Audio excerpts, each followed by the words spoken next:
오늘 이 시간 우리에게 주시는 하나님의 말씀 누가복음 21장 34절 한 절의 말씀이 되겠습니다.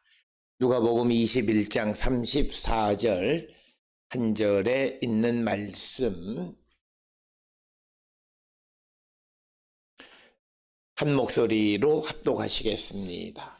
너희는 스스로 조심하라. 그렇지 않으면 방탕함과 술취함과 생활의 염려로 마음이 둔하여지고 뜻밖의 그 날이 덫과 같이 너희에게 임하리라. 아멘.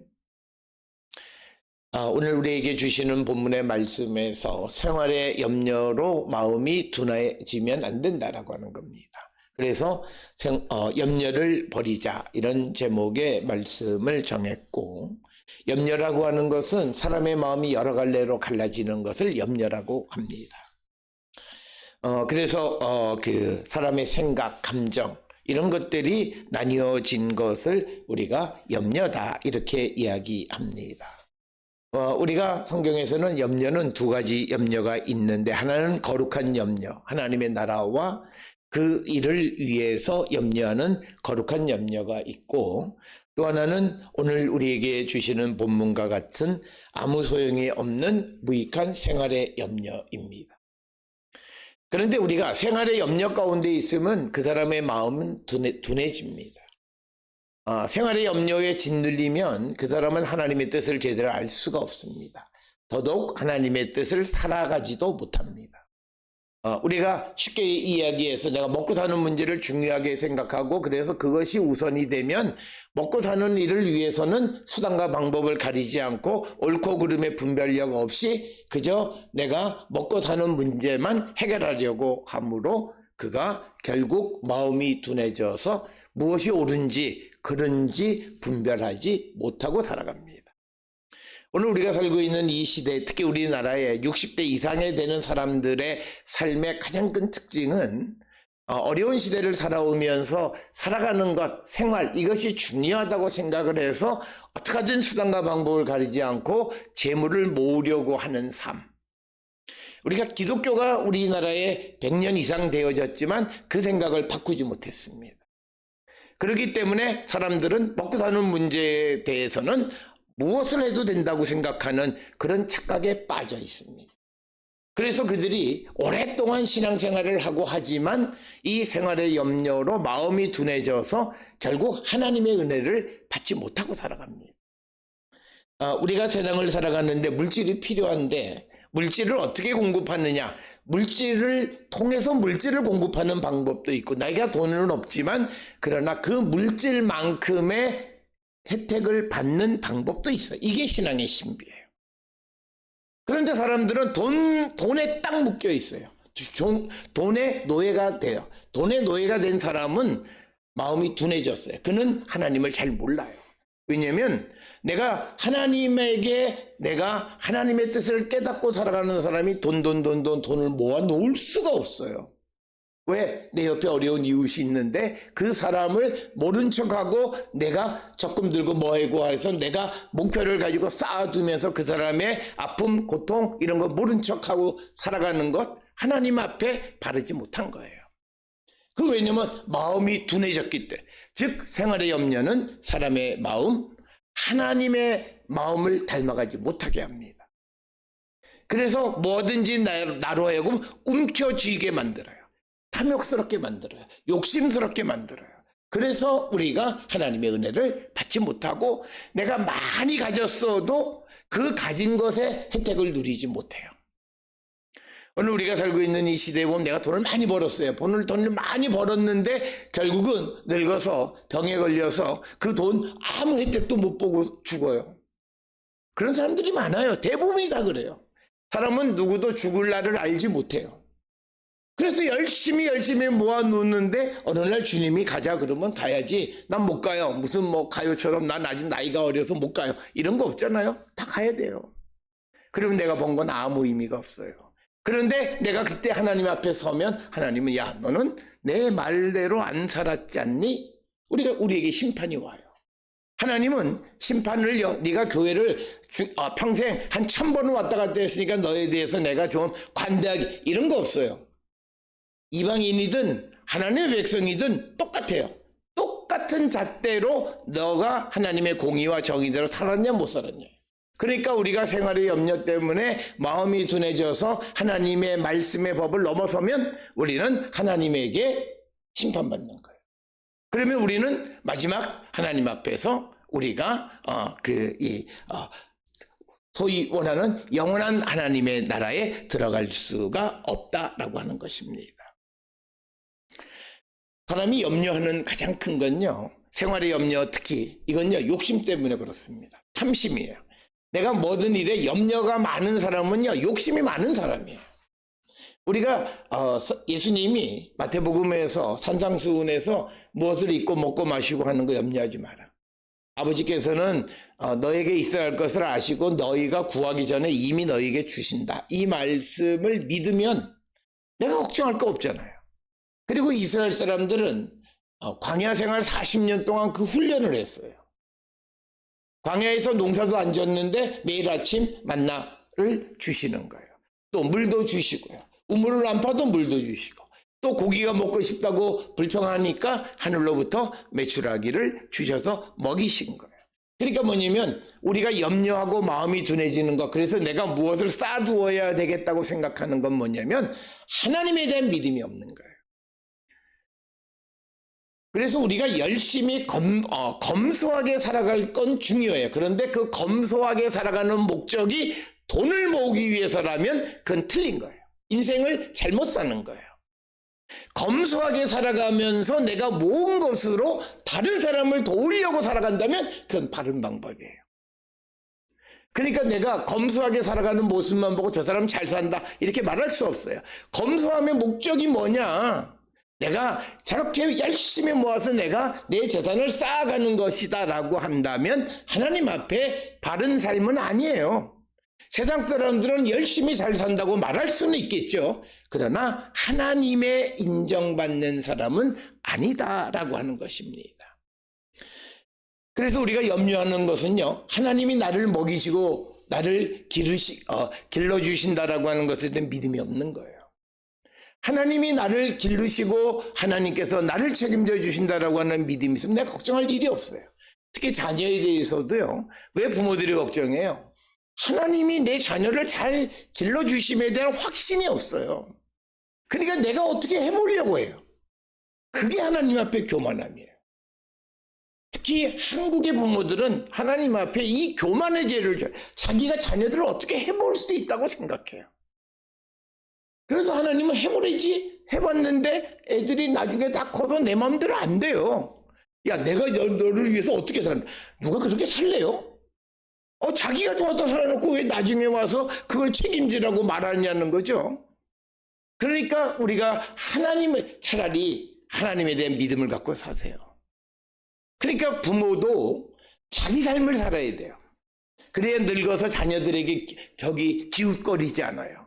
당당하게 살아요. 그러니까 어떤 이들은요, 돈이 많아도 자녀들한테 용돈 받는 재미로 사는 사람들이 있어요. 그건요, 자녀들이 보면 무거운 짐이에요. 그런데 어떤 사람은 그렇게 부자는 아니에요. 그런데 자기가 자기 생활을 하는 사람은 자녀에게 넉넉하지도 않은데 도움 안 받아요. 자기가 알아서 해결해요. 있으면 있고 없으면 없는 대로 살아가는 거예요. 그런 자녀들이 마음의 편함이, 그렇다고 해서 자녀들이 부모에 대해서 모른 척하냐, 그건 아니에요. 그렇지만 면전에다 대고 돈 좀 줘, 돈 좀 줘, 여행 좀 보내줘, 여행 좀, 그러면요 굉장한 스트레스를 받아요. 그러니까 왜 그러냐? 부모는요 내가 그럴 수 있다고 생각해요. 왜? 내가 너를 위해서 얼마나 내가 투자하고 내가 얼마나 내 인생을 바쳤는데 너는 이걸 해줄 만해 라고 생각하는 거예요. 그거 잘못된 거예요. 차라리 하나님에 대한 믿음을 가지라는 거예요. 그래서 오늘 우리에게 주시는 생활의 염려가 우리의 마음을 둔하게 하는데, 생활의 염려는 하나님에 대한 믿음이 없어서요. 그러니까 하나님이 내게 좋은 것 주심에 대한 믿음이 없어요. 우리는 늘 질문해요. 하나님이 걱정하지 마라, 잘 돼. 그러면요 우리는 꼭 거기서 질문을 어떻게 해요? 그건 믿음이 없는 거예요. 하나님의 전능성에 대한 믿음이 없는 거예요. 전능성에 대한 믿음은 내가 이해되지도 않고 내가 알지도 못하지만 하나님 하실 수 있어, 이걸 믿는 거예요. 어떤 이들이 그러다가 뭐가 잘 되면 이건 하나님이 하신, 그건 믿음 아니에요. 다 되어진 것 보고 이건 하나님이 하신 건 믿음이 아니에요. 되기 전에 하나님이 잘해 주실 거야 믿어, 걱정하지 않아. 이게 믿음이에요. 다 되었는데 그거 안 믿으면 안 믿는 사람 그게 바보죠. 그게 멍청한 거죠. 그건 믿음이 아니라는 거예요. 우리는 그걸 믿음으로 둔갑해요. 그런 거 잘 되는 걸 보고 하나님의 은혜입니다 막 그러면 저 사람 믿음이 좋다. 개뿔이 좋아요. 되기 전에 믿었어야 돼요. 그게 믿음이라는 거예요. 그래서 우리가 지금 내가 어렵고 힘들게 살지만 하나님이 나의 삶을 책임져 주심에 대한 확신이 있을 때 생활의 염려를 내려놓을 수 있어요. 그러면 내가 마음이 둔해지지 않아요. 마음이 어둡지 않다고요. 그래서 하나님의 말씀대로 내가 살아갈 궁리를 하는 거예요. 우리가 그래요. 하나님 말씀대로 살려고 하는데 잘 안 된다. 다들 그런 걱정들이 있어요. 그 이유는 간단해요. 하나님의 믿음이 없으니까 그래요. 그래서 염려하고 걱정하는 거예요. 하나님이 해주신다면 걱정 안 해요. 그런데 사람들이 걱정하는 것은 그걸 믿지 못하는 거예요. 그런데 어떤 이들은 경험이 없어서 못 믿는 사람, 그 사람은 그래도 그나마 괜찮아요. 뭐 그렇다고 좋은 건 아니지만. 그런데 경험하고도 그래요. 하나님이 나를 도와주시고 구원해 주신 경험을 여러 차례 하고도 못 믿어요. 그건 불신이에요. 그게 불신이라고. 교회를 다녀도 그게 불신이에요. 다른 게 불신이 아니에요. 그게 우리에게 가장 큰 문제예요. 매번 뭘 달라고 그래. 하나님이 내게 주셔서 나를 구원하셨고 정말 극적인 나의 삶의 구원의 역사를 베풀어 주셨는데도 그것이 지나고 난 다음에 또다시 하나님이 내게 뭘 해주심에 대한 믿음이 없어요. 우리 믿음이란 성경에 있는 이스라엘 백성을 애굽에서 구원하신 그걸 믿는 게 아니라 그 하나님이 그 능력으로 지금 나를 구원해 주심을 믿는 거예요. 그게 믿음이에요. 그러기 때문에 걱정 안 하는 거예요. 그러기 때문에 우리가 세상에 머리 숙이지 않고 당당하게 살아가는 거예요. 왜? 하나님이 이스라엘을 지켜주셨잖아. 나도 지키셔. 지금도 역사하시는, 그게 바로 살아계신 하나님을 믿는 거예요. 성경 속에 갇혀있는 하나님이 아니라 그 하나님의 능력이 지금 내게 역사함을 믿는 삶을 살아. 그래서 우리가 마음의 염려를 버리면요, 마음의 평화를 얻을 수 있어요. 그래서 어떤 사람들이요, 어려운 일들이 벌어지고 있는데도 마음이 편안하면요, 예수 잘 믿는다는 사람들이 그 마음 편안한 사람을 뭐라 그래요? 야, 너는 이렇게 이 지경에 예를 들어 잠 잘 자고 잘 먹고 하면 이러는데 뭐 밥이 넘어가냐? 또 이런데 너 잠이 오냐? 하나님이 주시는 평안이에요. 왜 그걸 누리는 것을 그 믿음 없는 것들이 뭐라고 얘기하는데 거기에 왜 휘둘리냐고요? 믿음이 없으니까 자기는 어떤 일이 벌어지면 항상 걱정하고 근심하고 잠 못 자고 해요. 그런데 하나님에 대한 믿음과 신뢰가 있으면 아주 죽을 지경에 이르게 돼도 잠 잘 자요. 우리가 옥에 갇힌 바울이 그 옥에 갇혀서 곧 죽게 될지도 모르는데 잠 잘 자요. 잠 잘 잘 때 그때 주의 천사가 나타나서 그에게 역사하시는 거예요. 이 말은 우리가 하나님에 대한 확실한 신뢰를 갖고 우리가 살아감으로 마음의 평강을 누려야 돼요. 마음의 평안은요, 내가 마음이 편안하다 이거 아니에요.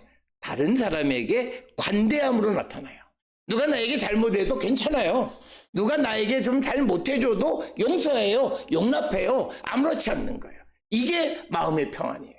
평안하면 뭐 내 마음이 편안하고 무슨 뭐 명상 이런 평안이 아니라 누가 외부에서 어떤 위력이 내게 가해져도 흔들리잖아요. 오늘 우리가 살고 있는 이 시대에 사람의 관계에 관한 여러 가지 많은 문제들이 생기는 이유는요, 자기 자신의 자존감이 약한데 그 자존감이 약한 것의 가장 큰 것은 하나님이 날 지킨다라고 하는 그 확신이 없어요. 그래서 옆에 사람이 뭘 어떻게 하면 내가 어떻게 된다고 생각해. 내가 소위 말 피해의식이야. 손해본다고 생각해. 그런데 야, 너 아무리 그래봐라 하나님이 날 지켜준대. 너 백날 그래봤자 나 어떻게 못해. 그러면요, 그 사람이 나를 어떻게 무슨 나쁜 소리를 하든 뭘 하든 상관이 없어요. 마음이 편한 거예요. 왜? 하나님이 지켜주시는데 이걸 못 믿으니까 저 사람이 나에게 나쁜 짓 하면 내가 곧 어떻게 될 것처럼 여겨서 이 사람도 똑같이 반응하는 거예요. 그러니까 예수님도 십자가에 달리셔서 옆에 있는 예수님에 대해서 비난하는 그 죄인들에 대해서 용서하실 수 있는 건 뭐냐면 예수님은 확신이 있잖아요. 하나님에게로 간다는 확신이 있어요. 마음이 편안한 거예요. 그 하나님의 주시는 평강은 육신의 고통도 이겨요. 가끔 암으로 고생하신 의사들이 되게 아프셨을 텐데요. 근데 실제로 본인한테 물어보면 아무 통증이 없다는 분들도 계세요. 그럼 의사들이 고개를 까뜨려요. 되게 아프셨을 텐데. 근데 정말 아무렇지도. 뭐 밤에 주무시면서 끙끙거리는 소리조차도 안 내고 편안하게 그냥 살아가는 사람들도 있어요. 그러니까 이 세상이요, 의술의 과학과 기술에 따라서 그대로 되어지는 것 아니에요. 하나님이 주시는 마음의 평강. 그러니까 내가 죽어서 하나님 곁으로 간다는 마음의 확신이 있으면 고통 이거 아무것도 아니에요. 그래서 평안한 거예요. 근데 이게 없으면 난리가 나잖아요. 옆에 있는 사람 다 힘들게 해요. 다 밤에 깨우고 다 다른 사람의 삶에 어려움을 주는, 그건 자기의 믿음이 문제이다라고 하는 것입니다. 오늘 주시는 본문의 말씀에서 딱 하나, 생활의 염려. 너무 걱정하지 마세요. 하나님이 여러분을 책임져 주세요. 이 믿음을 가지셔야 돼요. 우리가 어려운 시대라 그래요. 캄캄한 시대라 그래요. 여기서 하나님이 나를 구원해 주심에 대한 믿음을 가지면 캄캄하든 해가 떴든 상관이 없어요. 경기가 좋든 나쁘든 상관이 없다고요. 내가 일을 하든 놀든 상관이 없어요. 왜? 하나님 날 지키시니까. 내가 어디서 해고당하는 거 아무 상관이 없어요. 왜? 하나님 날 지켜주시니까. 그런데 내가 뭘 어떻게 해야 된다고 생각하면 난리가 나는 거예요. 내가 잘리면 안 되고, 그러니까 뭐예요? 나중에 마지막 순간 사람이 비굴해지는 거예요. 그러면 안 되는 거예요. 그리고 어떤 경우에는 나쁜 제안도 수용하게 되는 거예요. 그러다 보면 죄를 짓는 거예요. 그래서 우리는 생활의 염려로 우리의 마음이 둔탁해지면 안 돼요. 하나님에 대한 확실한 믿음, 전능하신 하나님이 나와 함께 하시고 지금 이 시간도 나를 지켜주심에 대한 확신을 갖고 우리가 세상을 살아가는 자들이 되어야 한다라고 하는 것. 이럴 때 우리의 마음에는 나의 환경에 관계없이 마음의 평강을 누릴 수 있고, 그것이 바로 성도의 삶이고 성도들이 세상을 향해서 보여줘야 할 모습이에요. 예수 믿는 게 더 날뛰고 더 그냥 불안해하고 그냥 사람들 잡아요. 그건 예수 믿는 게 아니에요. 어렵고 힘들고 불안해하는 사람들에게 마음의 평안을, 어떻게 당신은 그렇게 마음이 편할 수 있어? 그때 내가 할 수 있는 말 딱 하나, 주님이 날 지켜주시는 걸 믿기 때문이야. 그걸 얘기하는 게 전도하는 거예요. 야, 그 예수 믿는다는 게 그냥 예배당에 왔다 갔다 하는 줄만 알았더니 그게 아니다 라고 하는 것을 사람들에게 알려줄 수 있어야 된다. 오늘 주시는 본문, 하나님에 대한, 전능하신 하나님이 나와 함께 하심에 대한 확신으로 우리의 모든 염려를 다 내려놓으세요. 그래서 주님과 함께 살아가는 우리가 될 수 있기를 주의 이름으로 축원합니다.